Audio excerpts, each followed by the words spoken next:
if you look at Supreme, You should make some of these camel pants, bro. I'll buy some. yeah, like that stuff like that is like you. You would or wouldn't make? No, you would. Oh, Like you would. you Okay. branch out and make Yeah. shit like that. Like you know what I mean. A lot of times people are like, that's why I'm making all of this other plushies and Yeah. decks and everything because it's like I feel like I said, you look at Supreme and you're not gonna. They're mainly are selling all this other shit, not just T-shirts and. Did the pod already start? Are we live? Yeah, we're gonna start right now. Oh, I thought we were already live. I'm No, like, not okay. yet.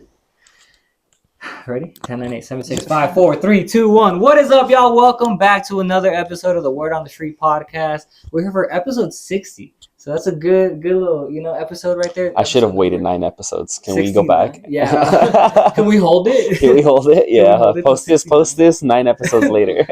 So episode 60, we're here with David Rubalcaba. David is an entrepreneur. He's been a friend for a long time, and he's awesome. He owns a brand called Dava, along with a bunch of other stuff that he does. Not just like that's I guess what mainly people will know him for, but he has a lot of stuff going on, and it's awesome to have him here. He gave us some of his time today to just kind of dig deeper into depth of what he has going on and kind of what he does on a day to day.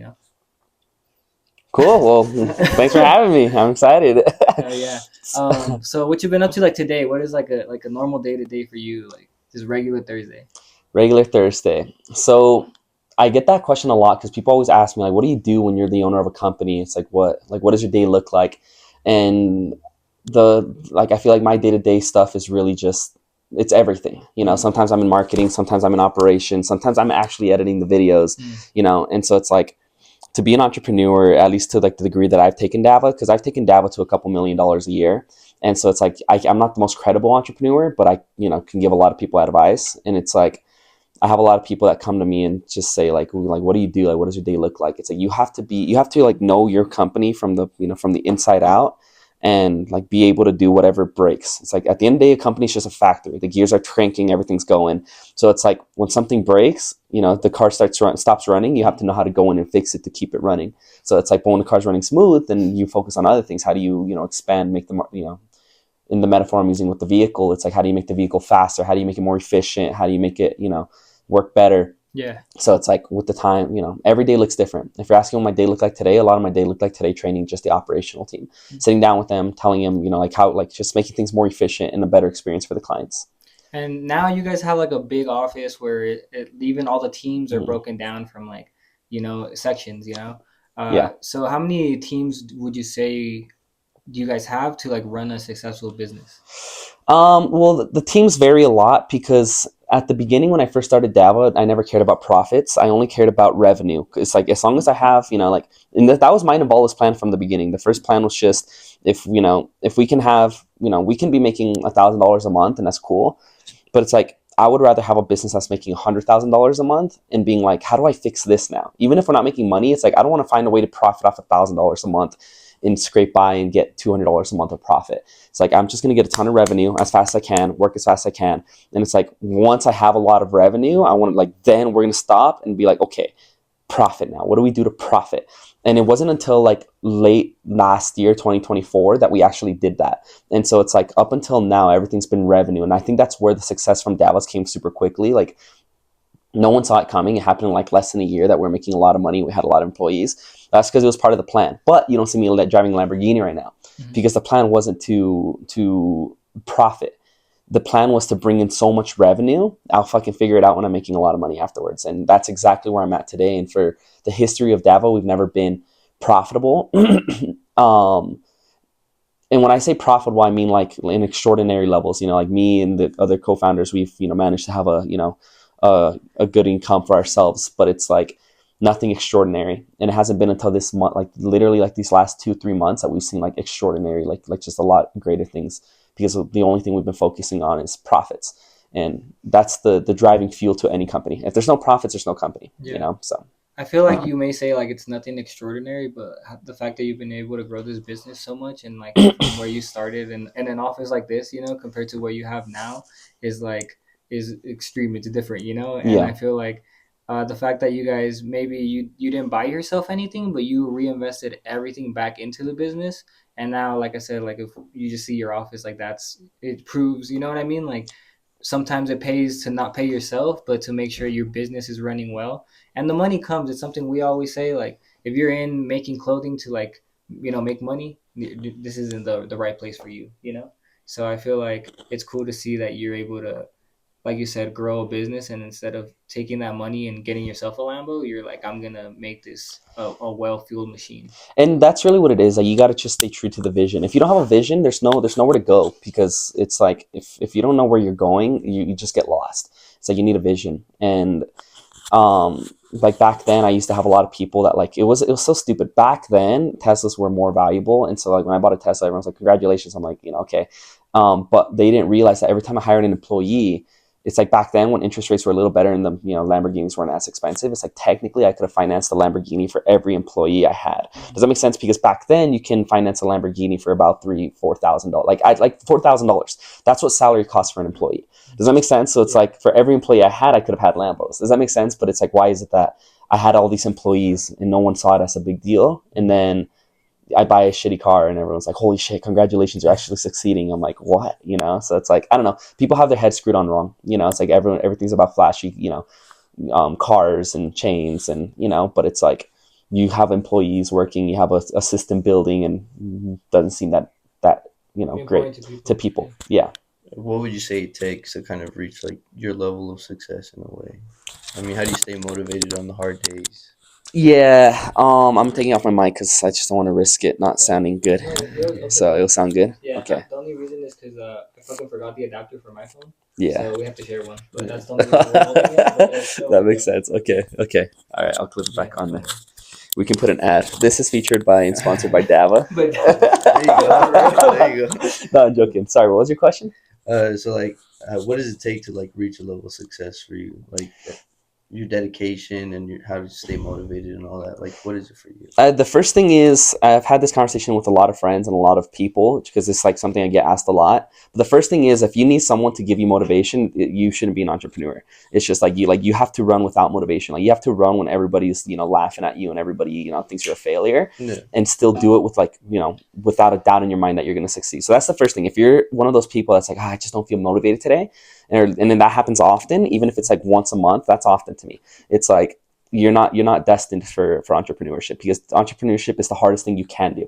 It's like what I tell people, it's like, go to the gym, right? If you go to the gym, even if you suck at the gym and you don't know what to do and you don't know what workouts hit what, and you're lifting up something and doing bad form or whatever, you're still going to grow muscles.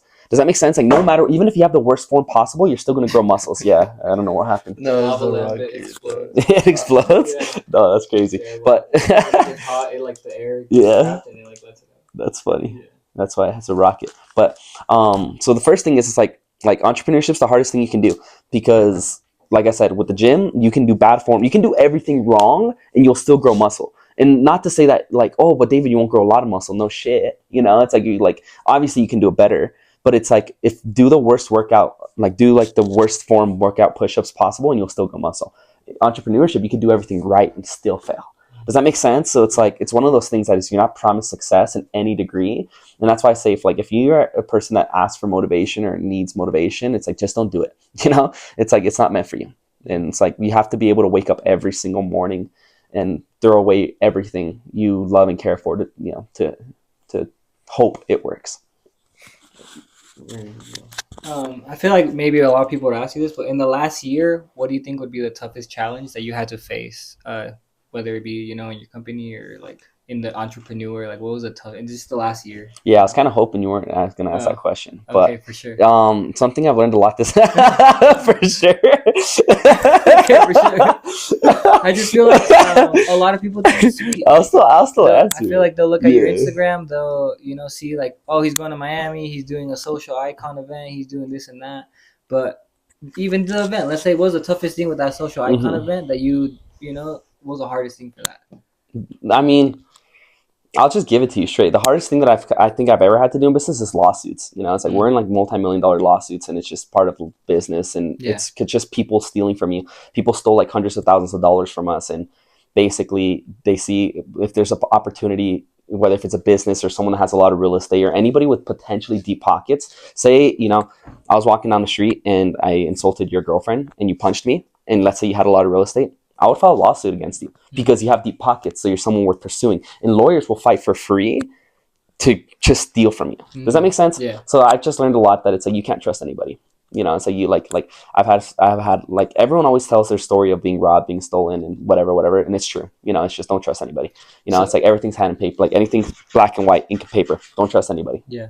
So like, is that hard then to like go to be able to know, hey, I can't trust anybody? Like, you know, everybody's kind of here to not take from me, but that's a way you got to look at it. So is it hard to kind of hire new employees, or do you just kind of just say, fuck it, I got to take the risk again? No, it's not hard at all. It's just simple. It's just like anything else. It's just another day in business. It's like when something goes wrong, you fix it. So it's like, have you ever had a problem like shipping a package? Yeah. You know, you're not going to turn around and say, oh, it's just not meant for me. You're just going to figure something out. Does Yeah. that make sense? So it's like you don't give up because of something or like lose faith in people because you ran into, you know, really crappy people. It's just, you just got to, you know, adapt and learn and do something different to make sure it doesn't happen again. And that's what we did.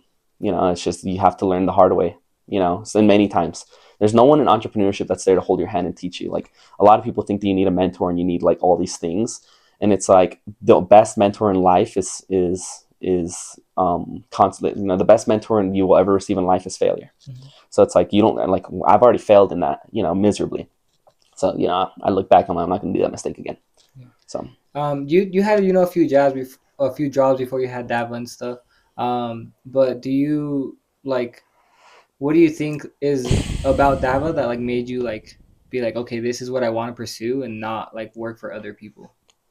Like money. It was like Dava at the beginning. I don't know if I'm wrong by saying this, but was Dava like your idea, or was it like Vale was like, hey, let's do this, and you're like, okay, well, let's do it? Yeah, that makes sense. Long story short, Dava wasn't even supposed to be a company. It was just supposed to finance our day trading.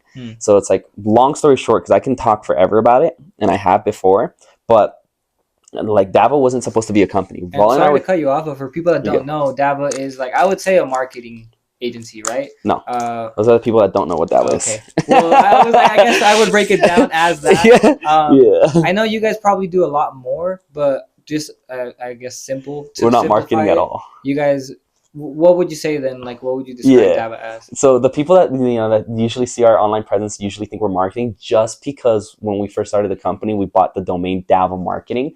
Dava has nothing to do with marketing. Zero. It's like we're literally 100%, like not 100%, but we're like a 75%, you know, graphic design and video editing studio. Does that make sense? So it's like hiring a video editor and calling him a marketer. Yeah, it's so far from it. Like nothing marketing. And that's why if you look at our domains, we've changed everything. We're not Dava Marketing anymore. You just know Dava Marketing because that's how we started. Bad branding. That was just because we're, like I said, like the biggest mistakes you learn is, you know, you don't need a mentor to tell you these things. You need to learn from failure, you know? So when I have random people that hit me up and say, don't you have that marketing company? I know they don't actually know what I do, you know? So it's like, okay, well, I guess you clear the air. That's good, you know? I guess people would, the reason I would say marketing is just because I really like, I guess marketing for me is like, I see that you guys sign celebrities and you guys, you know, help them grow and stuff. And to me, I guess that in my version of looking at it is like, that's marketing, is you guys help market, you know. That makes sense, because we do audience. Like, obviously we do grow the platforms, but it's like, technically everything's marketing. Yeah. You know, because like the way you design your shirt is marketing. Does that make sense? Like in it, like in the design itself is marketing. So it's like, now if you just designed a shirt and someone will come and say, yeah, I'm a marketer, can you give me a job at marketing department? It's like, no, all you do is design shirts. Yeah. But in and itself of a design is marketing. I guess so marketing is like a blanket term. Yeah, because like what we do is we essentially just create something beautiful. And because it's so well edited and so well produced, and you start to push it out there because of how well it's, you know, built to entertain, it can be considered like, that's where, you know, probably some people get it confused. Oh, okay, so, for sure. But yeah, I just wanted to clear the air. Right? Yeah. So people are like, what is that? No, you're good. You're good. Absolutely. So, yeah. Absolutely. But you were saying that you and Wallace started the company just to start, you know, paying for your day trading. Yeah, we were just, there's someone here locally that was making like over $100,000 a day trading. And so we were motivated and we're like, hey, we want to do this too. So we hit up this guy locally here in Utah, and basically we told him we'll edit his videos for free and grow his channel in exchange for a couple $100, like $200 a month. and we use that money to day trade. And we're like, well, we need more money to day trade, because we kept losing it. And so we hit up, so other people started seeing the success we did for him. We were growing his channel like crazy. I think he had like almost no subscribers, and we got him up to like over like 7,000 subscribers in the first like month. And so other day traders were hitting us up like, hey, I want to work with you. So we started reaching out to all the day trading markets, and we conquered the day trading industry. And that's where we made our first 6 figures. It's just by day trading clients. No big YouTubers, like now we work with big creators. We work with like Jake Paul, Neil deGrasse Tyson. We work with like a lot of big creators that you've probably seen we work with or have worked with at some point, right? And so it's like, the point is, that's how we started. We started just trying to fund our day trading, but eventually we started making more and more money that we're like, day trading, yeah, why not keep doing this? So we doubled down. So how did you guys even learn to like how'd you know what it would take to grow his account and all that? Like YouTube? Yeah, like how do you help boost people's platforms? I mean, like everybody likes to overcomplicate things. It goes in just in life. It's like everybody overcomplicates everything. So it's like, when was the last time you watched YouTube? Today? What did you watch? Podcast. About what? It's a comedy podcast. Okay, because it's funny? Or yeah, because I like the comedians on it. Yeah. You like the comedians, so it's funny. What else about this podcast is entertaining? Yeah, just mainly the people. It's the people, yeah. Right? The people and the comedy that comes with it, right? Yeah. So the point is, every fundamental is the same, right? If someone's watching, like, you are an individual, you're an audience. Now multiply you by millions. Does that make sense? It's like, if you find it funny, there's probably other people that find it funny. And it's like the same thing with this podcast. Like, if we have this conversation and we have this podcast and we're just kind of like talking about how our day's going, no one's going to care to watch it. Now, if I tell you and we mix things up and, and we say something that's like more exciting or funny, right? This isn't a comedic podcast, not from what I know of, right? No, it could but be, but yeah. It could be, right? Yeah, you're pretty funny, but that's just But the point is, it's like in a fundamental level, you just have to create good content. Like from the creators I've seen, like Logan Paul does this, a lot of big podcasters do this. You'll see they have a paper in front of them. It's because when you interview somebody, what they do is they have bits already written down. So it's like, okay, I know who Omar is. He does clothing, right? He does this and this, that. I'm already thinking of viral clips on TikTok to promote my podcast before I jump on the pod. Like, you have to prepare for your podcast before you actually jump on the podcast. You have your paper, and then I'm going to come up to you, and then I'm going to make these clips knowing that it's going to be a TikTok clip. So if I knew this was going to be a TikTok clip, right, you would stand up and you would say something. I'm going to give you an example. Logan Paul, Jake Paul, and Mike, the co-host was of Logan Paul's podcast. Basically, they were having a conversation, whatever. The conversation was dying, like every other podcast has ups and downs, right? And then, Mike gets up from his chair. You can see him get up, and he looks at Jake. It's like, and they were talking about something random, but out of nowhere, he just interrupts him and grabs the mic. He's like, so, Jake, what the fuck makes you think you can beat Canelo in a boxing fight? And right after he said that, he mumbled under his breath, sorry, had to do it for the clip. And then got back down, and then, Jake went on talking about how he can beat Canelo in a boxing fight. The point is, it's like he knew this was going to get clipped. They wrote it down, and that they knew this was going to be a TikTok. So he got up, pretend to have all this energy all at once and said it with a lot of energy. You're like, well, are you fucking crazy? You really think you're going to beat Canelo in a boxing fight? What the hell makes you think you're going to beat him? That's a TikTok clip. Does that make sense? So the editor is going to come in and clip these things and actually make it go viral, because it's like, it's a conversation that's going to trigger people in the wrong way. Oh, who does this, Disney Channel kid think he is, challenging one of the greatest boxers of all time, and it's just, you have to prepare. It's like, it's just marketing. It's like, what do people care to hear? Do you want to hear a random story about a random guy on a random street? I don't care to watch a podcast like that. So it's like, but if you can pull something out of it, that it's like, you have to be the person responsible for pulling information that random people are going to care about. Does that make sense? Yeah. It's like, why do people care to hear my story? Genuinely. And then after blowing up like this guy's YouTube channel and helping out a few other people, seeing success in it, how did you go upon scaling on it? Like, where did you know, okay, this is the right way we're going to charge? We're going to charge for this and that. Where did you get all these? It's a lot of trial and errors. Like I said, the biggest lesson you can learn is failure. So it's like, first we charged $500 a month for video editing. And when we were charging $500 a month, I remember reaching out to people, like YouTubers, and we would get emails all the time. They're like, are you fucking crazy? $500 a month? That's more than my truck payment. I still have that email to this day, and it's like, it was so much money to them, So we'd be like, oh, it's $500 too much. We drop down, right? But over the years, now we charge, and our average packages, are like anywhere between $3,000 to $4,000 a month. So I 4x'd it, and I still have people to this day saying, are you fucking crazy? $3,000 to $4,000? That's crazy. Does that make sense? And so it's like, when it comes towards pricing, you're always going to have people that just don't value your work, and you're always going to have that person, so it's kind of like it's just a lot of testing, it's like we doubled it. Like Davo was hitting a point where we were like just not making money, and we were like at a point of losing our company. We've almost lost our company like 4 times, like not even exaggerating. And one of the early ones was because of pricing. We just didn't have money, and we needed to hire employees, but we didn't have enough employees, and it was like everything was wrong. And so basically, we like literally had no choice. Like we had to let the company die. And Val and I, it was like 9 p.m. on, we were eating at Chipotle, like depressed, fucking like exhausted, working all day. And it's like we can't bring in another client because we can't afford to hire because we don't have that money to hire anymore. Something has to change. And that night we decided we're going to double our pricing. So if we double our pricing, right, so from 500 to 1,000, right, and half of our clients drop off, we're going to make the same amount of money with twice the amount of time. Does that make sense? Yeah. So it was kind of like one of those decisions that was just like, let's just do it. And so and it's one of those things that, like, looking back, obviously I would have, like given more time to the client to find a different team or whatever. But we were such, like, we had no choice that we had to aggressively tell them, like, hey, by the way, your month renews next week and you have to pay double or don't work with us. And we lost a lot of clients because they were upset about that, but half of them stayed and half of them went. So half of our workload dropped. Does that make sense? Because half of our clients left. Yeah. And the other half stayed because they really liked our services.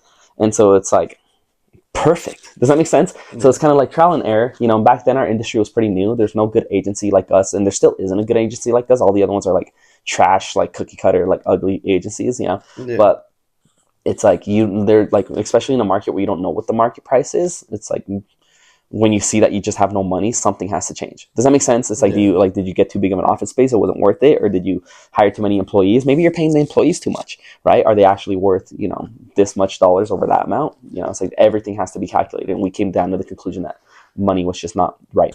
And so how do you break down like your packages? What does each package include? Yeah. So, like we do video editing, we do graphic design, we manage social media platforms, right? So it's like if they need us to upload it and post it and everything for them, we can do that as well.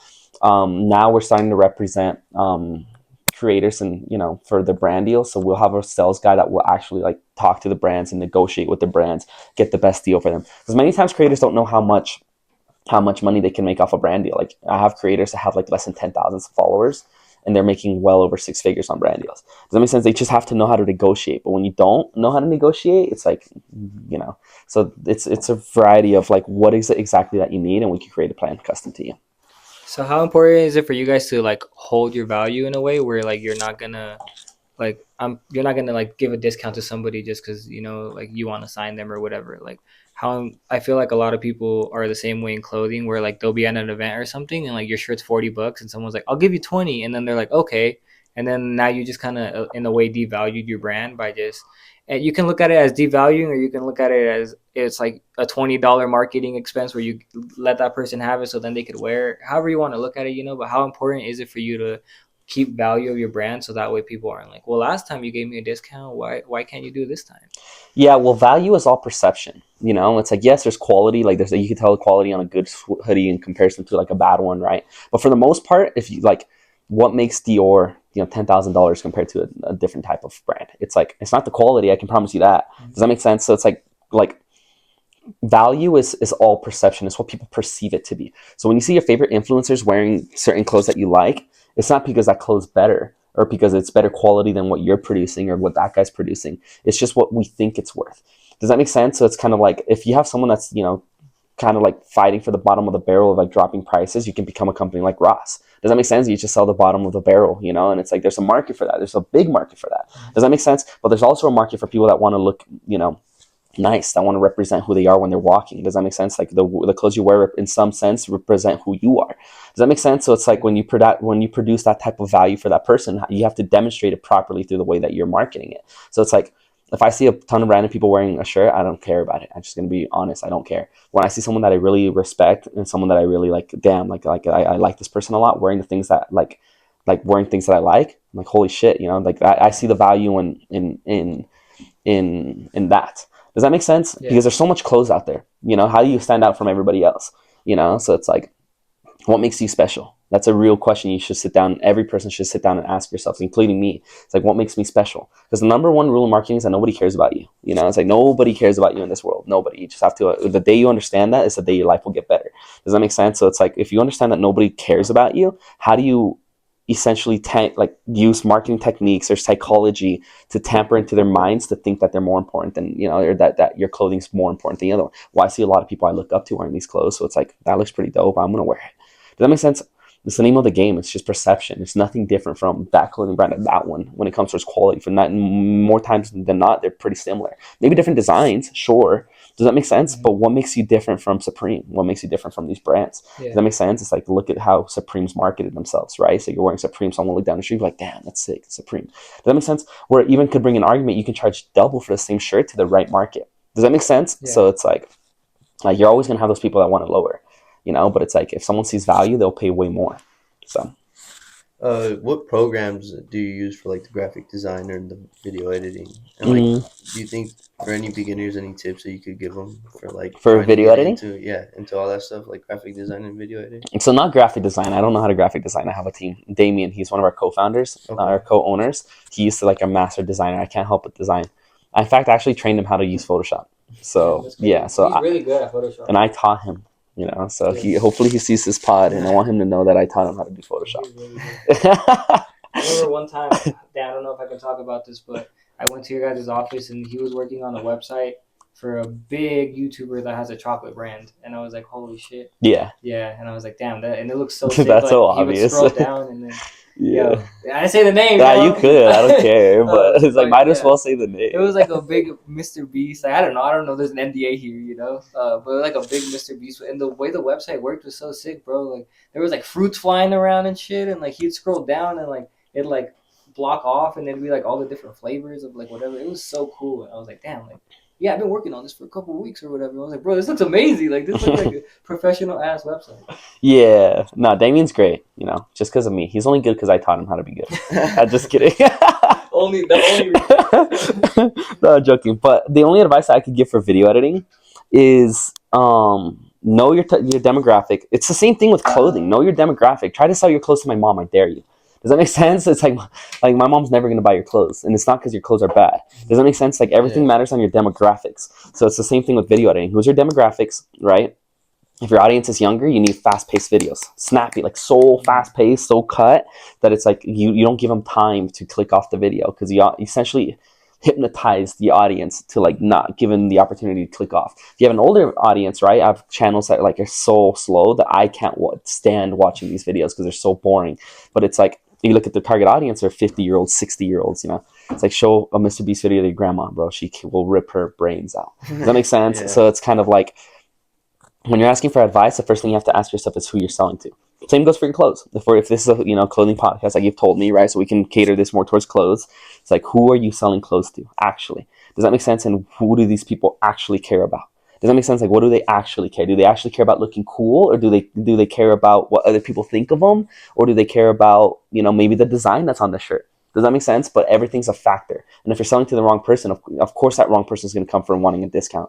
Does that make sense? Yeah. It's like that's just how it is. So. So you say like to kind of make it a little clothes oriented. What are have you ever worked with any clothing brands at all, or? No, you've never. Would you be open to that, or? You guys did sign that one clothing brand. Oh my god, duh! I did. So I'm actually a co-owner of Verity. And so sorry, dude. Sorry, I completely forgot. So Verity, it's like, for example, it's one of our clothing brand that we recently started working with, and Christian, like, great guy. But the point is, it's like Verity. For example, it's like. So to answer your question, yes, I have worked with a clothing brand. Am I open to it? I am open to it, right? Like to some degree, because I don't want to waste people's time. So I try to I can't do everything at once. Does that make sense? Like I could provide value in certain ways, but it's like I can't do everything. Does that make sense? But what does it even mean, like, for you guys to sign a clothing brand, like in a way, like, because you guys do videos and all the other stuff. So like, how would you guys be able to help a brand, like if anybody wanted to go that route, like work with us? Yeah. Like, are you talking like in terms of Verity? Like, how would we help Verity? Yeah. essentially Verity is very, it's the same thing that goes to the fundamentals of clothing. It's like you wear the clothes of the people that you look up to. We work with creators with tens of millions of followers. So it's like we have, Easton Simpson, for example, that is posting, that's gone viral multiple times. Most of you guys have probably seen him. He's like mumbling to people at BYU. You'll probably see him, like, he's gone like viral. He went with Jake Paul's event the other week or like a couple months ago or whatever. The point is people look up to these people and they want to wear something that they like. Does that make sense? So it's like we had an event at Dava just last week or 2 weeks ago. And there was a lot of creators, and that was a perfect market for that clothing brand. Unfortunately, he was sick and couldn't make it, so his kind of clothes were just there, But it's like the point is, it's like it's what doors can you get in, because no one's going to grow a brand for you. Does that make sense? Like you have to, like, everybody has to do their part. If I can get you into the rooms, you need to do it yourself, the same way that I had to do it. I got myself into the room. I'm like, if you ever see me at a conference, right, like a creator conference or like somewhere, you don't see me sitting around hoping, with my clothes out, hey, what's up? It's like you just look like every other person. Yeah. It's like when I go out to events, we go out there to make money. So it's like we literally fly out as many people as possible. I fly out fucking 10 different people to Dallas. And all of us are scattered across the floor talking to people. Boom, boom, boom. Everybody's talking all the time. I don't have to sell you my clothes, or in this case, Dava. I just want to get to know who you are. It's not about making the dollar. It's about building relationships. Does that make sense? Caring for people for once in your life, because everybody only cares about themselves. It's like in some degree, everybody's a narcissist.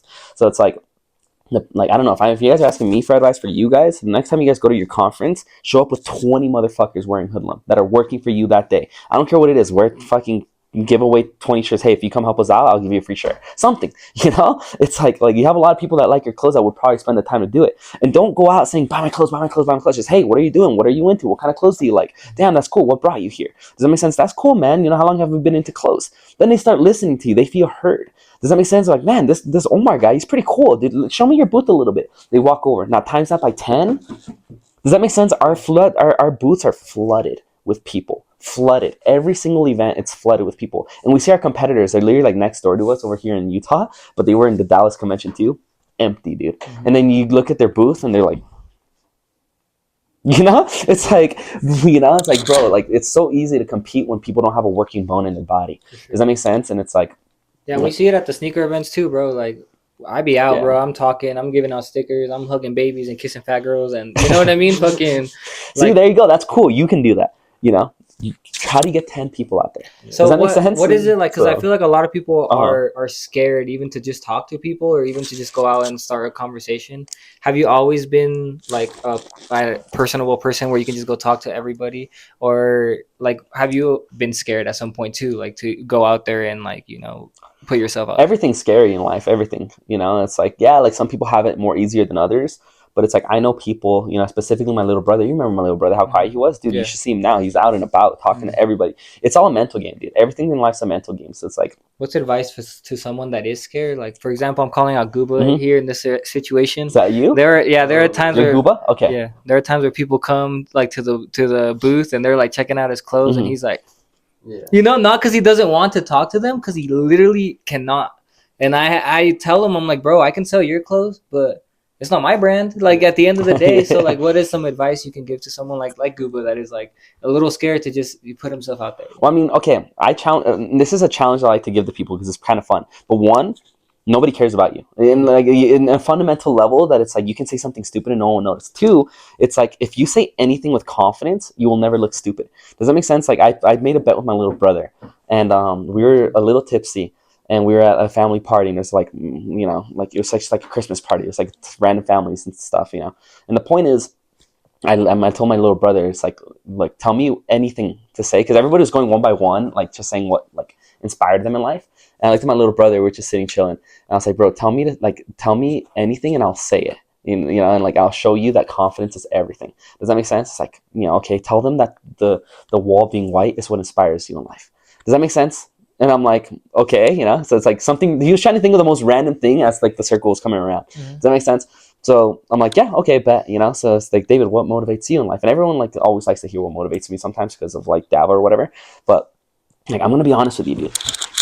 That wall being white is what motivates me. Like, that's what pushes me in life. And everyone's looking at me like, weird, like, why? It's like, because it's a blank canvas. It's, it's like, it just, it inspires me because it just shows that you can do anything in this world. You can do, when you have a blank canvas, you can do anything. And that's what inspires. I literally wake up thinking about that, like white walls and white paintings. And that specific wall is what motivates me in life. Because when you take a step back and realize there's a blank canvas in life and you can do whatever you want and it's your world, it's like, that's what motivates me. And people are like, wow, you know? And you guys laugh, and I should have done it in this pod before I answered that question. I should have just told you that, and you guys would have been like this. You'd been like, wow. So it's kind of like, the point is like, no matter what you say, if you say it with confidence, it's like nobody cares what like if you look stupid. You can do the dumbest dance in a big group circle, or you can sing in front of a lot of people, and you can suck at singing. But if you just do it with confidence, like, bro, I don't care. I fucking suck at this anyways. Like, what do you expect me to like just pull out on Bruno Mars and start singing perfectly, like?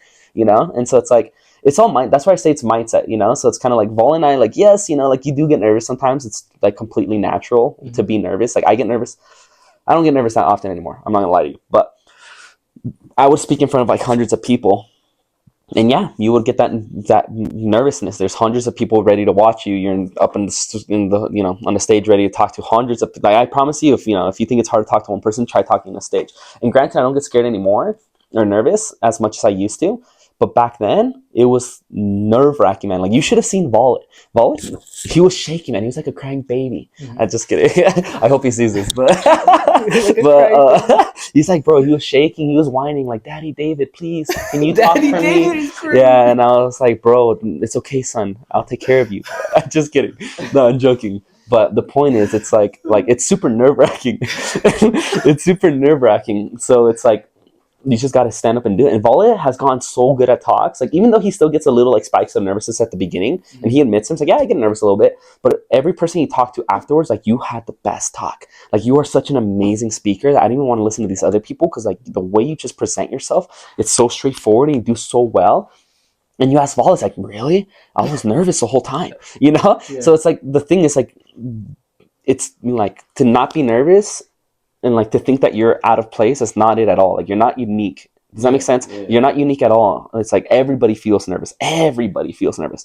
You just got to do it scared. Does that make sense? Like, once you change that mindset, it's like, I'm scared, but I'm going to do it scared, And it's like, say you do make a fool of yourself. Who gives a shit? Who is that? Do you even remember that guy's name that you spoke to that you just looked a little awkward? Yeah. It's like, at the very next day, no one cares. So, that's good advice. I'm definitely gonna take that. Dude, literally, just say something random and just go with it, and you'll see that if you're having a one-on-one conversation, as long as I'm more confident than you, or let's put an example that if I feel nervous or weird, the other person feels weird too. So you have to understand that it's like both of you guys feel this way. So it's like, I don't care if he feels the same way I feel. There's nothing wrong. Does that make sense? They're probably more nervous than you. Yeah. Does that make sense? So that makes sense. Mm-hmm. Yeah. Going back to knowing your audience and everything, how did you find who your audience was, and you're like, okay, this is my niche and this is what I'm gonna market on? How did you find like that was it? I mean, it started with day trading. We just made a lot of money day trading, like working for day traders. It was by accident. It's like, we did it good for 2 channels. We're like, hey, we already have 2 channels. Let's just kind of keep rolling with this. But if you're looking for advice in terms of audience with your clothing, because I feel like the answer was said with my answer, right? It was just like with day trading. But if you're looking for advice for your own, like, maybe these guys' clothing brand, maybe they have clothing brands or something. Maybe they want to start a clothing brand. But it's like, my advice, it's like, who do you want to sell to and what do they care about? And many times you don't even know what they care about. Does that make sense? Yeah. And so it's kind of like I thought I knew what people wanted until I actually knew what they wanted. Does that make sense? Just because you want something doesn't mean you're going to have something. Yeah. So it's like, for example, like, let me ask you, where do you pump gas in your car? Does it matter? Any gas station, whichever one you run into? Yeah. I always go to Maverick. Always. But why? Have you heard that Chevy always has better gas? Have you heard that? Chevron, yeah. Chevron has better gas, right? Chevron. But it's like, why, knowing that Chevron has better gas, why do I always go to Maverick? Well, because it's always clean. The branding is super nice, right? It's like, for me, I can go to a Chevron or a Maverick and know that it's clean and that it's not ghetto and weird. And even the ones in downtown ghetto Salt Lake, I still can go in there more confidently than I can walk into the 7-Eleven. Does that make sense? So the point is that it's like, take the time to just ask people, why do you wear my clothes? Who's your number one buyer in Hoodlum? Marcus. Yeah. Well, I don't want to say the wrong guy, bro. There's a lot of people buy a lot of my stuff. Yeah. Like, I have people. You're about to offend someone. Yeah. I don't want to say the wrong person, So, but they're. You're a pussy, bro. Just say it. Shit. I would say if not Marcus, like Reed. Like Oh yeah, Reed? yeah.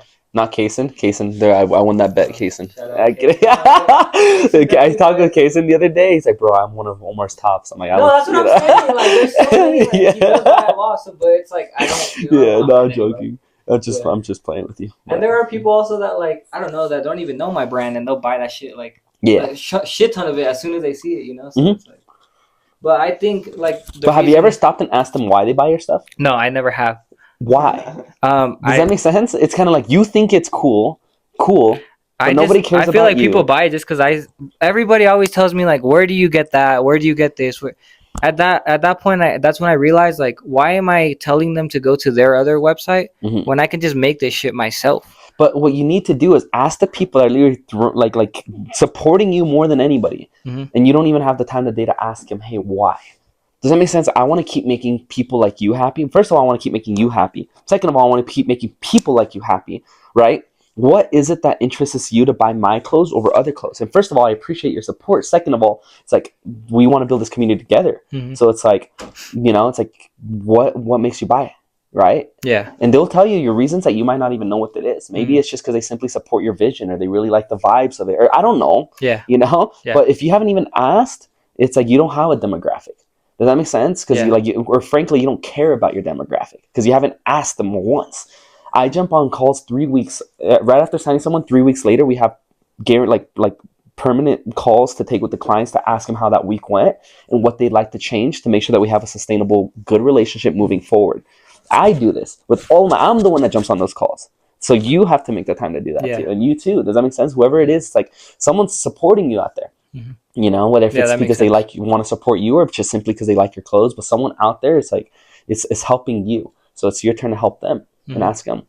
And maybe like you said, you ask them a why and they can show you how you can improve or what you're doing. Take their advice. Maybe there's something small that's like, hey dude, honestly, like I'm not the biggest fan of the pink. Maybe you could have done this, I would have thought it was nicer, but I still liked it. It's like I still bought it because pink or blue, I don't care. But I would prefer blue. And maybe you would have thought to yourself, how many other people are thinking that didn't care to buy it because you put pink over blue. Now, I'm not saying pink's bad. Yeah, no, I'm just saying it's the general concept of it. Yeah. So. Yeah, that's definitely a good way of looking at it, and definitely not a perspective I ever even thought about. If I'm being honest, and like I feel like a lot of people like can't be honest. Like in that moment, you're like, "Have you ever?" I'm like, "No, I haven't." So I feel like a lot of people like try to lie to themselves, and they're like, I care, but it's like, no, bro, you can just be honest with yourself and be like, nah, bro, and like now you learn, bro, and I feel like that's a lot of the time, like a lot of people like to lie to themselves, but it's like at the end of the day, if you're just honest and open with yourself, you get so much more. Like, and people appreciate that. People appreciate honesty. So it's not like you don't care about these people. I know you do, but it's just kind of like you just didn't think about it, right? It's not that you were like malicious intent, like I don't give a fuck what people think. It's like it's just you just never thought about it. Yeah. So it's like I think people respect honesty a lot. It's like when you're talking to someone that's honest, it's like, hey, I appreciate you, being honest. It's cool, and that's why I support you. Does that make sense? So. I kind of want to go back to the beginning where you were like, you can't really trust anybody. But still, you find a way to still build relationships with everyone and kind of care about everything. How do you find the balance in between that? I know the exact fucking line. There's a rule that I made up. Okay, the rule is the rule is simple. It's just if you're not willing to lose something, don't give it. Does that make sense? And if you're gonna lose it, and you're gonna be butthurt about it, sign something. Does that make sense? Like I don't know, there's probably a lot of companies out there that say, hey, I partially own this company, but it's not written yet. It's just we talk about it. It's like, let's say tomorrow he turns around and says, oh, by the way, I don't want you part of the brand anymore. If you're going to be butthurt about it, then it's like you shouldn't trust, like one, there should be something in place signed saying that you're going to be a potential partner if you keep working for this brand for, say, 2 years, right? So it shows your loyalty. You're not just giving equity away. You have your loyalty for 2 years. And if they don't commit this many hours in this many weeks, then they're not going to become an owner. But see how it's like you're promised something when you want something. Now, if I give you $500 to borrow, and and you run off with it, and I never see you again, I'm actually mad at you. That's stupid of me for trusting in for getting mad over $500. First of all, second of all, it's like if you really cared that much, you should have signed something. Does that make sense? It's kind of like you can trust people because if I give you $500 and you run up, I'll give you an example. I'm gonna throw my friend under the bus. It's like fucking Jacob, bro. No, this was just a funny story, but We were gonna fly into Denmark together. We were gonna go to Denmark on just like a little trip, just to hang, like chill, you know. And I had a friend over there that let me stay at his place. So we're like, yeah, bro, from high school. The point is, I paid for his flight. I paid for everything, you know, like 1,000. Like I think it was like $2,000, you know. And I told him like, bro, you know, like pay me back if you ever can. Like don't worry about it. Like I'm not stressed about it. Like if you pay me back, cool. If you don't, what happened is he didn't get his passport on time. He didn't expedite it like a fucking dumbass. And so he didn't get his passport and it didn't arrive by the time our flight was done. So our flight was due. We had to go. And I paid an extra $600 to postpone it 2 weeks. So we postponed it 2 weeks. The passport still didn't get here, you know? And so I left without him, you know?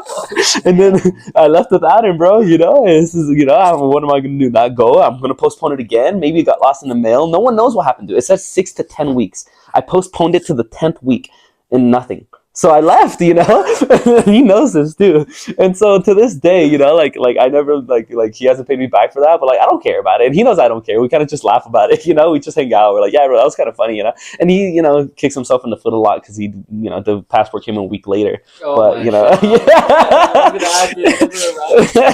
yeah. So it's kind of like, you know, like, but like, you know, $1,000 or $2,000 is not a big deal, you know. And he can pay me back. I know he can. Like he's just like he's chilling right now. He's doing good for himself. But it's just like I don't care for the money. I don't want to see the money, you know. It's like if he ever wants to give it to me, sure, you know, who wouldn't turn down $1,000? But it's like, you know, but it's like if I don't see it, bro, I see him every. I don't see him that often anymore. But when we do hang out, it's like nothing ever changed, you know. It's like life is good because it's like no trust was broken, you know. It's like I told him from the beginning, you have to pay me, you know. It's like I just want to go out there and have a good time and. You know, because back then he was struggling a lot more than he is now. I think he's doing a lot better now. But back then he was struggling. I'm like, bro, let me pay for it. And if you ever find the thing, you know, the means, maybe sometime in the future you land this crazy job and you're like, damn, bro, I don't know what to do with $1,000. Like, maybe right now, You can send it back one day, you know. But you know, dude, nothing changed with him, you know. So it's not like I don't trust the guy, dude. I trust my Cash App, is my Venmo. Yeah, exactly. Put it on screen, you know. If you just want to, you know, pay on my GoFundMe, you know. Yeah. So, anyways. How did you go about putting yourself in the correct rooms and like locking in these deals and contracts? You just have to provide more value that they don't have a choice but to let you in the room. Does that make sense?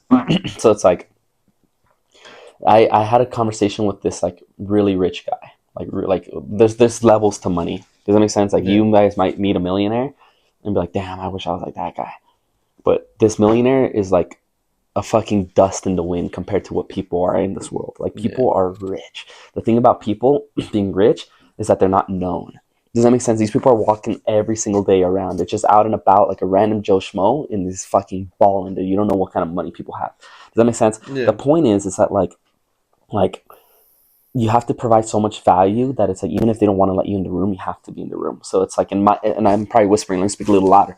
But in like my example, it's like I had a conversation with a mortgage lender, and he was helping me buy a house and a fourplex. Excuse me. He has a lot of money, but his dad had more money.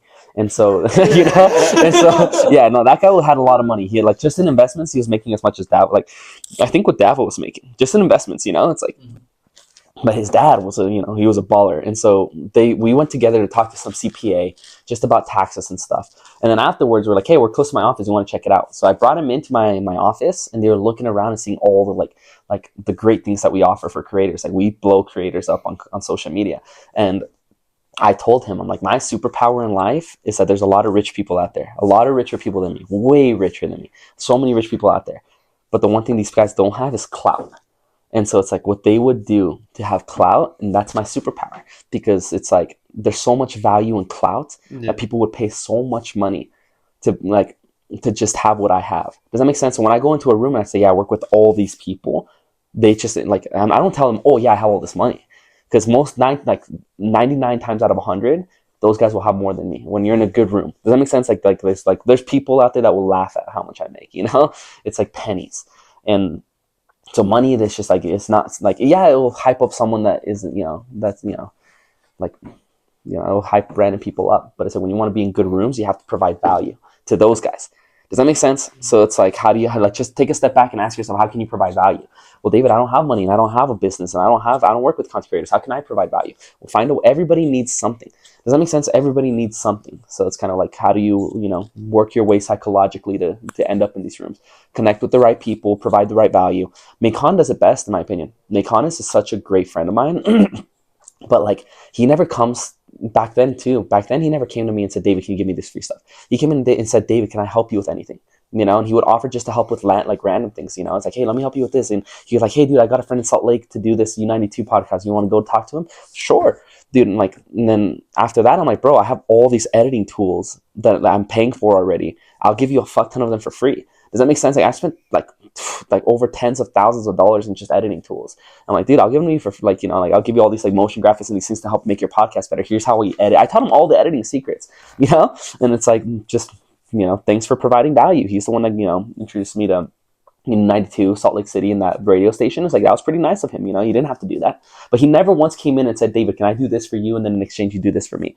He was just nice. He was a very caring person, very honest person, and provided so much value that I'm just like, bro, and I tell him to this day, dude, like any room that I'm in, you're allowed in. Does that make sense? Like, as long as I can actually get you in, because sometimes it's like such limited seating. I like there's been rooms that like sometimes like only Volley or me has to go. Does that make sense? So it's like we have to sit down and say, okay, who's gonna do what? But it's like any room that I can get in and bring you in, you're coming with me. And he knows that. He can go anywhere I go. So when it comes down to choosing a team, what do you think, like breaking down like trust points, like what do you expect for people? How do you go about choosing that? A team? Yeah. The way I did it, it's like I said, when you're building a business, you have to do it with a vision. So it's like, what's next? And let me ask you, what's next for your brand? You guys have different brands? Yeah. What's your brand? What's next for your brand? Like, what are you going to work on next week? It's Friday, right? So right now, my big goal for the year that Omar came up with me is to like drop 12 items this year in total. Okay. Yeah. So 12 items. So it's like, one, do you have the means to bring on a team? Does that mean, do you have people that come to you and say they want to work with you and partner with you? Is that what you're talking about? I just mean like in general for like your business or any type of business in general. Just like not even in the sense of clothing, but I just mean like once your brand or business gets to a certain scale where you're going upon a team or having trusted like friends helping out with this or something. Yeah, this is kind of like, the cookie cutting answer from my experience. This has always been that like, and I had this conversation with a good friend of mine that's been growing his clothing brand. I think like, I don't know how much money he's made, but it seemed like he's doing really good and he's still only going up. Like his social media is grabbing like traction. And the way I built my business is I did the role. So I was an editor and I was editing. And then I would hire someone to just do the editing role. And then I would start to do the managing role. So and then we hired editors, right? But then eventually I couldn't do the managing role anymore. So I hired Damien at the time to be the manager. So Damien was the manager. But now I need, and so now I, the editing's off my hands. I'm like, okay, now I need to focus on sales. So I was selling. Well, now we need sales guys. So I hired a sales guy. And the sales guy only did the sales job. He wasn't editing. He wasn't doing marketing. He wasn't doing anything else. It was just sales. And then I built a sales team. And then, well, hell, now I'm a sales manager. I feel like I'm constantly managing these guys. So we need a sales manager. So we hired a sales. It's just like copy and paste and, like put them into the positions they need. The problem is when people develop teams, like, well, what do I do next? Well, I don't know. It's like you just don't have a vision. That's all it is. Does that make sense? Like you need a vision. And it's like, you can have your next 12 drops prepared with awesome clothing that looks good, but if it's not displayed anywhere, it doesn't matter. It's like, have you heard of that restaurant over here, like in the middle of nowhere, right? In Vernal? Bro, no one has, because it's in the fucking middle of nowhere. Does that make sense? But what if they had the best food in the world? No one would know about it because it's in the middle of nowhere. Yeah. So it's like the first thing's marketing, the second thing's product. Does that make sense? Like you have to be able, like marketing is the sole number one important thing. So it's like, when you guys make clothes, respectfully, you need to spend 90% of your time marketing and 10% of your time designing. Yeah. Does that make sense? Yeah. So it's like, because it's like you can have the best fucking clothes in the world, but if no one sees them, no one cares. Yeah. Does that make sense? How many more conferences can you go to? How many more people can you mail clothes to that can wear it? Maybe put it on a show or something. Any time you're talking about your clothes is better than nothing. Like I don't know how many viewers you get on average. Let's say like 50. 50. Yeah. That's 50 people that can buy a shirt from you. Does that make sense? Yeah. So it's like that's 50 more people than it will be from yesterday. Does that make sense? So it's like numbers add up. So if it's 50 people, right, and you go to these conventions and there's 200 people, Does that make sense? Like at the end of the day, it's numbers. How do you get as many numbers as possible to just look at your product? And ideally, you want to target at people that you know will enjoy your product. That's why I say know who you're selling to. Because if I took you to the mom's convention over here where they talk about, and try to sell your clothes, it's like it wouldn't work. Yeah. Does that make sense? Now, if I put you in the right circle, in the right place with the right people, and then I pitched you, maybe you're not going to sell everybody. But at least someone's interested in there. At least someone's gonna buy your clothes. Does that make sense? So it's like, yes, like it's a numbers game. Maybe out of these 50 people, maybe nobody's gonna buy it because maybe their grandma's watching this podcast. I don't know. Yeah. And that's why you have to know that data. And that's why it's like spend all your time marketing and stop spending all your time designing. It's like I'm not saying design isn't important. I'm not saying that. I'm saying that it's like, what's the point of having the best restaurant in the world if it's in the middle of nowhere and unheard of? Does that make sense? Think of how many other, let's just talk about, not about clothing for a second. It's like, think of how many amazing restaurants are out there that deliver authentic Korean food. Korean food that you can literally, like, if you go to Korea, it has the exact ingredients of that. But you don't know about it. Yeah. You don't know about it. I don't know about it. I don't even know if one exists here in Utah. Maybe they do. And maybe they're in the middle of fucking nowhere. Or maybe it's in someone's backyard. I would love to know where that is so I can try it, so I can get the most authentic Korean food in the world. In Utah. Apologies. Does that make sense? Yeah. It's like everything's marketing. It doesn't matter how good your product is. Bottom line. So. Okay. Any goals for your business this year? Like, what are big goals that you'd like to achieve, or people you'd like to work with at all? Not necessarily like creators I want to work with. I'm moving to Miami in April. Okay. So it's like I plan to just keep meeting people there. It's like Utah, there's not a lot here. Yeah. So peace out. I'm just kidding. I'm just kidding. Do you feel like you conquered, like you said, the Utah market where like you kind of can't keep growing here? No, not at all. Why do you think I don't even think Miami is going to be beneficial for the company? I don't think I've even tampered into the Utah market. There's so many Utah creators that are like massive here that you guys probably don't even know about because they're super big. And it's like we work with some of them. There's so many more. Like I had a conference and like 95% of them were from Utah. They were all Utah based, like almost all of them. And like the point is, there's so many creators that you just have never heard of. But I'm nowhere near conquering Utah. Like nobody in Utah knows who Dava is. We're more worldwide. Does that make sense? Like there's pieces in LA, pieces in Miami, but I'm going to Miami because creators know other creators. The same way it's like someone that likes, the same people that buy your clothes know other people that like that clothes as well. Does that make sense? So it's like, why are you going to surround yourself with people that aren't in your industry? So you think it'll help you just meet more people, and then that's what's going to help you get more revenue at the end of the day. Say that again? It's going to help you meet more people going to Miami? You're just going to just meeting people. It's just like, hey, you're in the creator space. I'm in the creator space. I can help you. You can help me. It's like, maybe I can't help you and you have someone that has been looking for an editor that needs, that needs help with their social medias, or maybe they're falling off on social media and they need help. It's like other creators know other creators. How many creators do you know? YouTube creators. YouTube? Like personally? Like just any creators, like TikTokers. But personally, like that, I can, not many. And ask a creator how much they know. Yeah. And it's like, oh yeah, Johnny and Michael and Linda and it's like the list goes on. Yeah, I feel you. Do you guys have an office over there that you guys are going to work out of, or is it something you can do remotely? Or because I know like a year ago or something, you were telling me like, oh, we're going to get an office out there. We were going to, because we had employees in Los Angeles and we wanted to start getting just figuring out the market there. But we're going to fly down there and live down there first and kind of just weigh out the options and see what's even possible. Well, I feel like a good thing that Dava is you can work remotely, right? Like, you can take your laptop anywhere and edit really anywhere. Yep. You can be on the beach editing. Exactly. What's your favorite place you've traveled to? That's good, bro. Let me think. Favorite place I've gone. I would say probably. I don't know. I'm just kidding.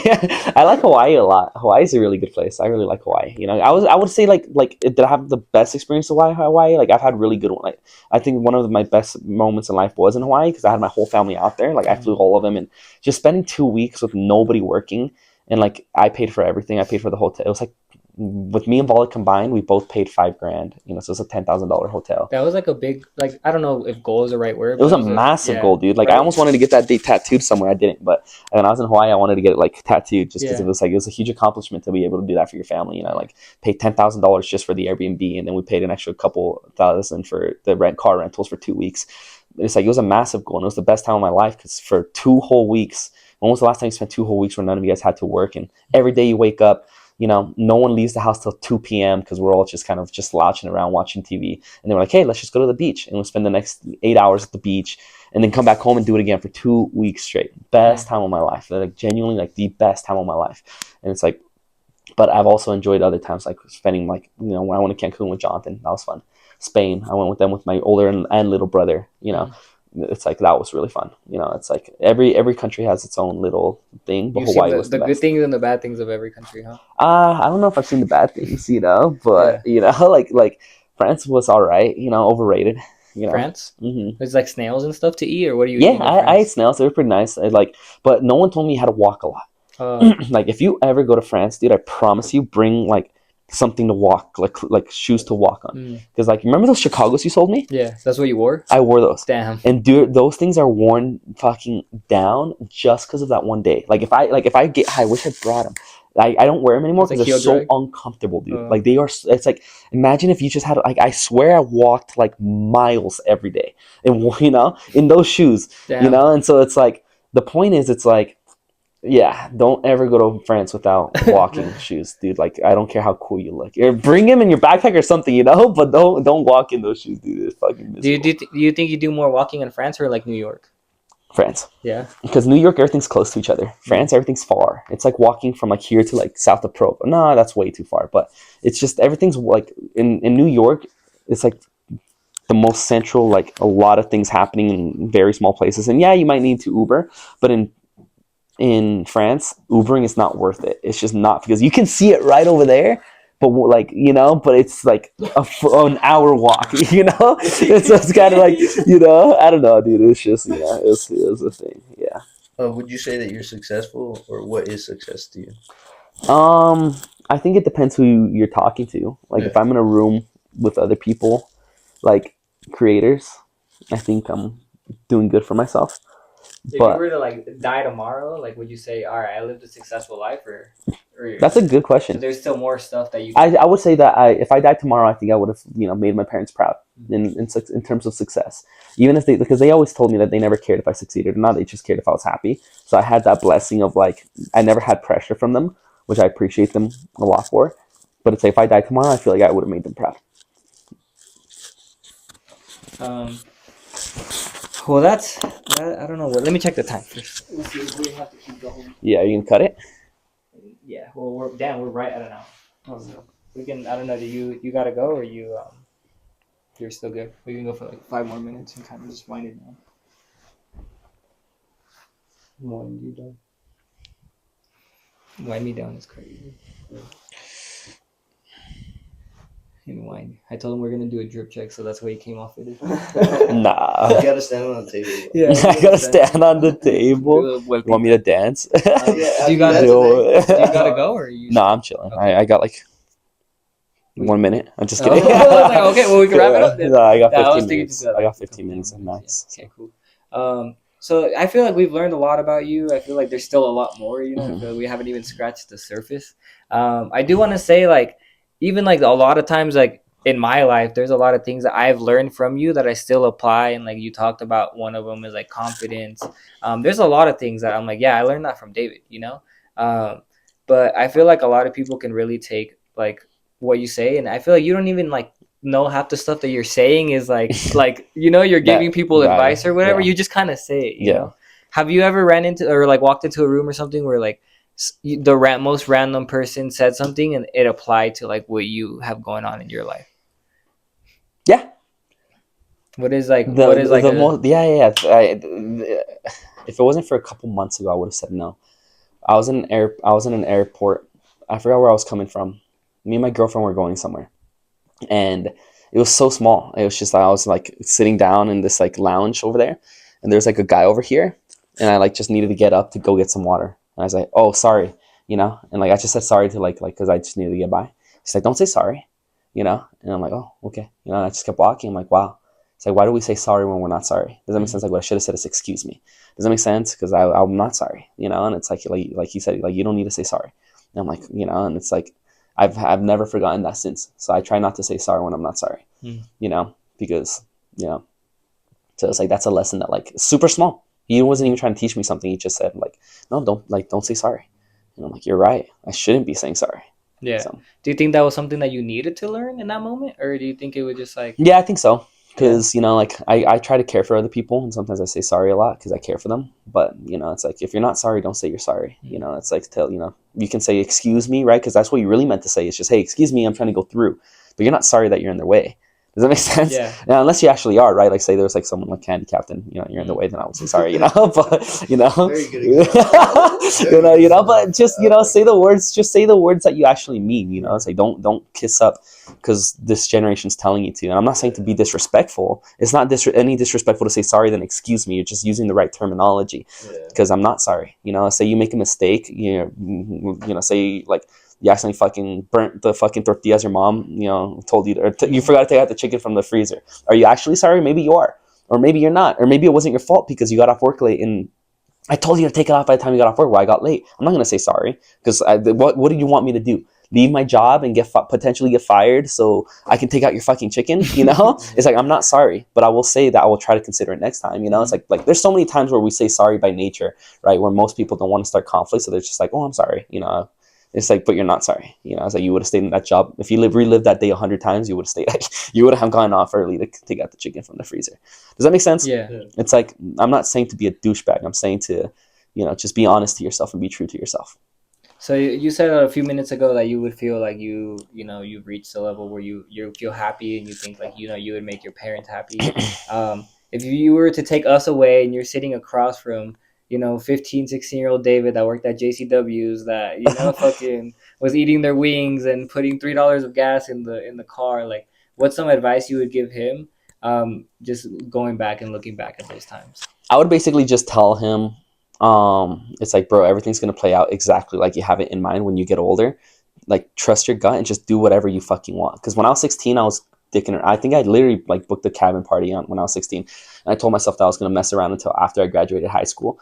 Because after high school is when life gets serious. And so that's when I was going to like straighten up. So I was like a bum. Back in high school, I was pretty uneducated. I didn't really know what I was doing. But I did it on purpose because I told myself, well, when I get older, I have time to be responsible all my adult life. Mm-hmm. So I'm going to be stupid while I'm young. So I was like, I would tell my younger self that's like, stick to your plan. It's like, enjoy your young years. But, when you're ready to work and when that will be, just, give it with everything you've got. Everything's going to go according to plan. And everything did go according to plan. Mm-hmm. And is there any advice you can give to people maybe watching this or anything? Any words of advice you live by or something? Maybe when you're brushing your teeth, you think about, Is this clothing? Like a lot of your viewers general, are clothing? Just any advice in general. I feel like it was nice to say like don't be so, or you got to be a little bit more unapologetic. That's some good advice. But I don't know if there's anything else. Maybe just okay. I'm gonna give something else you've heard on another podcast. Whatever. Like, I was talking to a kid the other day and I told him that like the secret of making six figures is niching down. Niche down as aggressively as you can, and it's easy to make money. If you're in business, right? I don't know about clothing because I don't, I'm not investing in clothing as much as I am Dava or any other business. But niche down and you can make your first six figures. Six figures is easy, dude. Like I had someone I have people DM me on Instagram all the time. They're like, advice. And I had this random guy DM me and he was like, David, what do you think it's smarter? Is it smarter for me to just focus on Google ads for, this brand or for this niche? Or is it better to do Google brands, Facebook ads, Snapchat, and just offer more in all these different types of brands? I'm like, just do the one, because there's so many people that just need that one thing that you can make six figures easily just by offering that one service. And he said, but why don't you think the other one? And I told him like, because it's like, I don't think I answered because he didn't want to take my advice. It looked like he was just trying to prove that he was, maybe he was talking with a business partner and he wanted like, no, the more we offer, the better. Yeah. The more you offer is not better. Does that make sense? It's like niche down. And once you're making six figures, then think about it. But if you're not making six figures, bro, you're not in a position to be thinking, I need to make clothes, but I also need to push, like, I'm not trying to like indirectly to say anything, but I need to make clothes. I need to make backpacks. And I also want to do a podcast, and I also want to, I'm just thinking of random shit, I'm looking at, like I saw a backpack, so I pointed out. But the point is, it's like niche down. It's like master it, because if you can master something, you can easily make six figures. The problem is people spread themselves so wide that it's like you master nothing and you end up trying to you just end up doing nothing. Does that make sense? Like you only broaden out because you have to broaden out. Like it wasn't until I sold every freaking day trading channel that I realized I'm like, well, let's go. What's the next thing over? Marketing people, you know? So we started reaching out to marketers on YouTube and started selling them. And we're already making 6 figures. We already had our first employee just with day trading.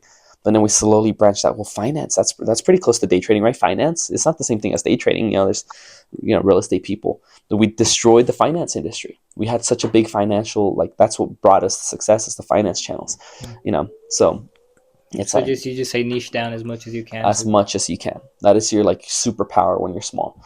People only brought it out because you have to. I had nobody else to close in the day trading niche, but I was making well over 6 figures. So it's like, you know, you could have quit your job with that. Does that make sense? That's definitely good advice for sure. Yeah. Well, I don't know if you have any other questions or no. Well, I have a question for you. Yeah, of course. What was your tweet about back in like 2019? This fucking guy. What was the tweet? He upset about a tweet. Well, I'll pull it up. Can you put it on screen? He still has it till this day. Yeah. They posted a tweet back in the day, and till this day, like, you know, I still been quoting a lot of fucking like, rap lyrics and stuff like that. But he started this company back in the day, and he talked to me one time like you were talking about me, you know. But he asked me about Omar was talking shit back then. He didn't believe in me. Cause so I posted like it was a Drake lyric, actually, Mr. I don't like Drake, but it was like we hear about all the money you're making, but we never see the visual, you know? Yeah, that's what he said. So then that's what he. So I posted. It was back when I first started my company. I posted on my Finsta, and it was just like me in office and me and Bala in a small office like this, just like this, working. You know, I was like, we're gonna, you know, we have big plans. Things are gonna go big, and then like 30 minutes later, he tweeted that. You know, yeah, you're talking about me, and then I remember one time we had this conversation and we talked, you know. But yeah, that was tweet that. You didn't believe in me, bro. Just admit it. Well, I guess like it's not like not believing. It's just the fact that like I don't know. You don't. It's not that I don't believe in you. I never even thought like I didn't believe in you. It just like I guess it was more like. Also, talk about how cocky you guys were being around that time too. Yeah. Every day you were posting, I made my first million, this and that. You guys are bums. Like we have Teslas and you don't. So I did not say that. You like basically, you know, like, it was like that's basically how it felt. Like I feel like not just me. Like a lot of the time, like you guys were being very cocky, and it's like how like you know what I mean. Like how do you think that people perceive that shit? You know, it's like just how cocky you were being around that time. But shouldn't you be confident in business? Like, shouldn't you be like confident in yourself and be like, guys, I'm going to make it. I'm gonna do this by this time. I'm gonna show the world that I can do it. Yeah, no, for sure. You definitely should be confident, but I feel like there's a point of confidence and cockiness. So you're admitting that you did tweet something indirectly. Well, I mean, like I told you before, bro. If you wanted to like take that as it was towards you, then you can take it as it's towards you. You know, like the shoe fucking fits, wear that shit, bro.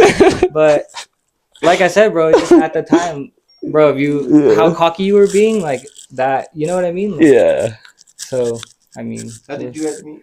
Me and him, we fucking, like he didn't like me at first, bro. And he asked, "Well, how did we meet?" Just because he didn't have the mic. So if you guys didn't hear, he asked how we met. Yeah, he didn't like me at first. I didn't like you. He was like my bully, bro. Like, hell no, bro. Yeah, you fucking threw a basketball at my face. What do you mean? You literally threw a basketball at me. No, bro. I fucking came in. So I went from like Mormon school Westridge, like the most like I went from like the chill side of Provo to like the ghetto side of Provo, and then everybody, dude. It was a war zone since I got in there. You were the one. You and Damien, all those other guys. The one he owns the company with now, bro. Yeah, the one I own a company with. Well, I feel like to an extent, bro, I defended myself, bro. I didn't let anybody push me around back then, you know. But you got like everybody in Springville was fucking assholes, dude. Like straight off the gate, you know. So it's just like I was just defending myself, bro. I'll hit you with the basketball. I'll get in fights. I don't care, you know. It was like, you know. So like at first it was like we didn't really get along. And I just remember I didn't even really like talk to David a lot until one time he like showed up at my house. You remember that? No. You're doing magic. He like just bro. I was like never. I would never go out. I would never do nothing. Like nothing. Like, well, Omar's weird and I do magic. No, like no. And then one day he shows up at my house and he's like I think I don't know if you were with Vala or if you were just by yourself or something. But you're like, can I show you a trick or something? And I was literally just in my house by myself. Like, okay, sure, come inside. You know, comes inside and then he like does this trick where he like moves like the like card over. Like he moves half the deck over and shoot the card out of the deck. And I was like, what the fuck? And I was like shook because like I really liked Chris Angel and shit at the time too. It was like we were younger, you know, but I that was like the first time I remember hanging out. I remember we also hung out like at your house like Yeah, after we hung out a school lot after that sometimes. with But volley. yeah, I don't feel like we really like because before even we hung out with Vale, we'd hang out at your house and we do like those boxing matches and stuff. But like Yeah. I don't remember Who did you really box? Daniel? Yeah. I Daniel? don't really remember when we even like became like friends though. Like Yeah. I mean, I feel like we were always friends. yeah, I You feel know, like like I feel it's like just there was like it's that. just a stupid like elementary school like Yeah. playful Yeah, drama. but Like then no you one were cares just like, about that. you know, but Was Omar the drippiest guy in school, or? Hell no. I'm just kidding. Not joking. I'm joking. I'm joking. I would Now say Omar was the thrift guy, the thrift store guy. So he'd go to the thrift stores and he'd look for drip, and he would get I'd say he's pretty drippy. You know, like respectfully, like he was just always thinking about clothes, but it's just budget. yeah, You know, just growing that's up. what No one I had a always say. budget, Like bro. if I had more money, I would have dressed better. But Yeah, I think all of it. Yeah. Well, not me. I guess I never spent money on clothes. but it's definitely it's nice to see the growth though, and it's nice to see like. So wait, are you admitting that you didn't think I was gonna grow though? I mean, yeah. You want me to be honest? Yeah, like honestly, like like it's not that I didn't think you were gonna grow. It was more like for me, it was like you don't have to. If you're making so much money, you don't have to say anything, bro. You know what I mean? Like you really like what like what fucking what do you get from it, bro? I'm not out here It's fucking, okay, like, bro. look at all this shit I'm doing forgive and look you. at all these people I like me and look Yeah. at like it's like I let my work speak for itself at the end of Yeah. the day, and it's like I don't ever, especially in this like clothing game, I feel like it's corny for you to like talk about how much money you're making and shit, because like you said, there are Yeah. people supporting you, and am I gonna turn around and be like, oh yeah, fuck you guys, I'm a millionaire? Yeah. You know, like that's like I feel like especially maybe in what you're doing, Yeah. it's different because that's what you're providing a. Do you think that's an envious mindset you have? I feel like at the time, yeah. I feel like now I don't give one fuck, Yeah. But like if we're being Yeah. honest, we're being open. No, Like, yeah, like yeah. at the time, I feel like that's definitely a way I was thinking. Yeah. But now, And that's okay, you know, know? there's nothing wrong with that. I think by nature humans have I don't think naturally people are envious. I think it but there's a lot of envy out there and there's nothing wrong with it, you know. It's just that you like many times we compare ourselves to people that we're similar to, right? We grew up in the same background, right? Same situations, right? But I don't hold you against but like it. now, like definitely, like I said, we're being honest, we're being open. I feel like now I can look at it and like you said, we came from the same place and everything, and I can have nothing but respect because I know the streets you grew up on and shit, and like the shit you have, bro. People from those streets don't have that shit. You know what I mean? Like you worked hard for the shit that you have. That's the way I look at it. It's like it definitely is a perspective change, and I think it's just growing older. You just like, bro, I was a 16-year-old Omar. You know, like there's a lot of shit I did as 16 years old where I was like I wouldn't agree with now. You know? Yeah, that makes There's sense. a lot of shit I said, shit I did, everything. You know? Yeah. It's just growing older, and like I said, now I can look at it from a different point of view and just be like, yeah. And you guys did it from where I came from. Why do I even have to be jealous or envy you or anything? Like, if anything, I should just be like, fuck yeah, they did it, and now I use it as like motivation. Like if I always say, if David and Volley got out of this fucking place, I can get out of this fucking place. There's no, you know what I mean? So it's like, yeah, like I said, you can be. That's another thing too that we always talk about on here is like if you can't be honest with yourself, and you can't. See, that's where I have a lot of respect for you. At least you're honest about it. Yeah, you know? and that's something you taught me too. I might have to pull it out of you, but that's something you taught me too. That like it just like at the end of the day, being honest is like it's key. You know, like it fucking sounds stupid, but like. Honesty is key at the end of the day. Yeah. Like I said, that's something. There's lots of conversations, bro. Even with like the girl I'm talking to right now, lots of times your name gets brought up. Bro. Which one? I'm like Mary or the fucking all seven Joanna. all seven of them, gang. But you know what I mean. Your name gets brought up, and she's like, "Who even is David?" And I'm like, "Oh, David taught me this, or that's something I learned from David, or that's something that David told me I should be better at." That's like one conversation we had one time. You're like, "Bro, I don't know why you lie to me about everything." I was like, I remember this. Yeah. Like, you lie to me about everything. Like everything, even the smallest little thing, like you lie about. And then you're like, I want to trust you. I want to believe you. And I was like 16, that's what I'm saying. You grow up.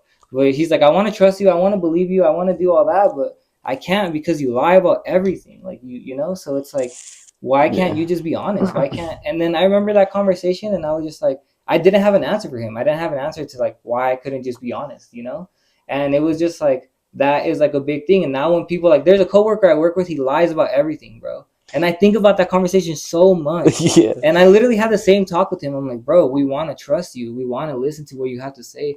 But you fucking lie about everything, bro. So we can't. We literally cannot trust you.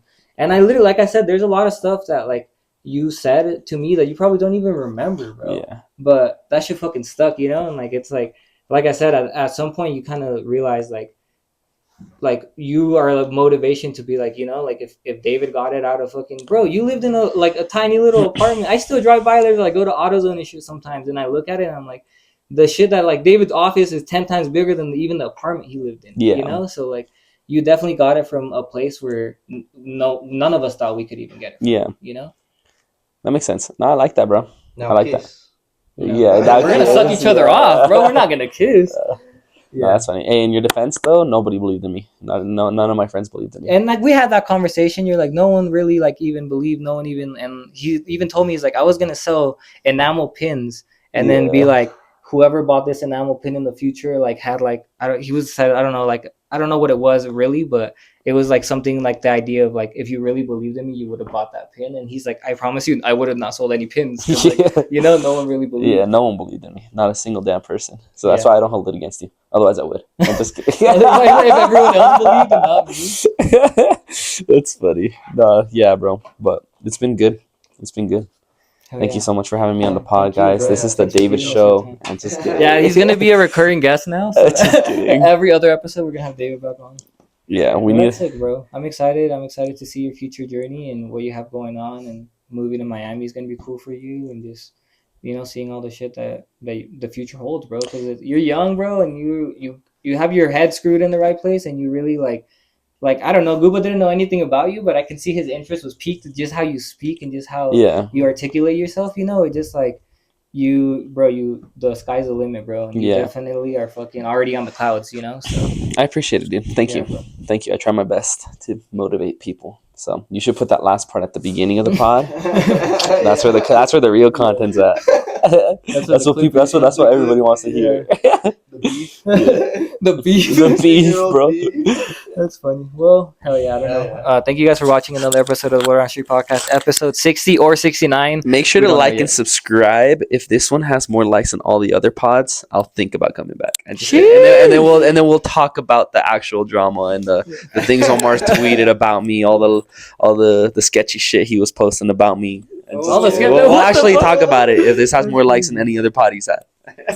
Thank you, guys. For you, we get no likes. We barely get 3, so if you get 1 like, then we're good. Thanks for having me, guys. Where's the little dinghy at? Oh, it's over. That's